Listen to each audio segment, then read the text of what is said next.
pound for pound, I think this might be the hardest fight to call. Macy Chiasson and Norma Dumont. When you think about the tape that we have to go on both fighters, it's like we've seen Macy Chiasson perform very well at this weight class. I mean, Norma Dumont's basically keeping the featherweight division alive on her own. And it's a great opportunity for Macy to throw her name in the hat. You think about how, she gets criticized for the weight cuts, how much work she has to do to get down to that 135 range for bantamweight. And this might be the best move for her to also find that way to be a consistent featherweight. They need more fighters at 145 to be able to make this a real division. And I think that Norma is one of those fighters where her striking is a little unorthodox, but she comes from a background where it's an unorthodox style, but she's got the grappling and the striking to combine into her own style. And you look at the way she's able to use her strength and power up against the fence, a lot of clinch work, a lot of dirty areas that Norma's pretty good in, but that's where you actually see Macy do so well. People give her a lot of credit for how she works in the clinch, looking for takedowns and ground and pound. There's something very classic about her style, but what also makes her style, kind of exciting is that it's grueling. It's taxing. It takes a lot of energy out of you, and I think that's where the weight cut and Macy's style really come into play, because even think about that Marion Renault fight.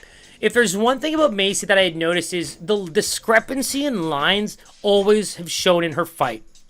She's been a favorite, but is she too big of a favorite? And a lot of the time, my answer would be yes. And so that's where I'm kind of saying that this fight's very difficult to call, because I could see Norma being a favorite here, but I can also see Macy finally being able to showcase her skills over 3 rounds.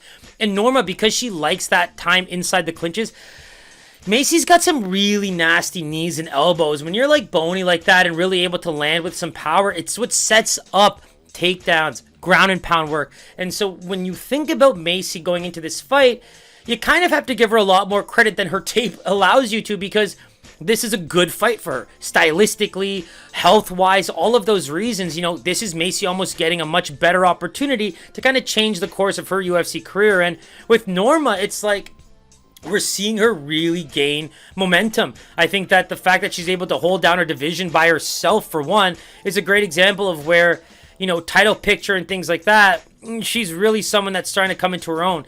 1 loss on her record to Megan Anderson, and that was the one that people really had, is the tail of the tape out? Does she have a weak chin?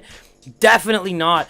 The Felicia Spencer fight. If there's something about that fight that makes me just really, you have to fight MMA to the best of your abilities. If you are a grappler with a very limited striking game, then you fight that fight.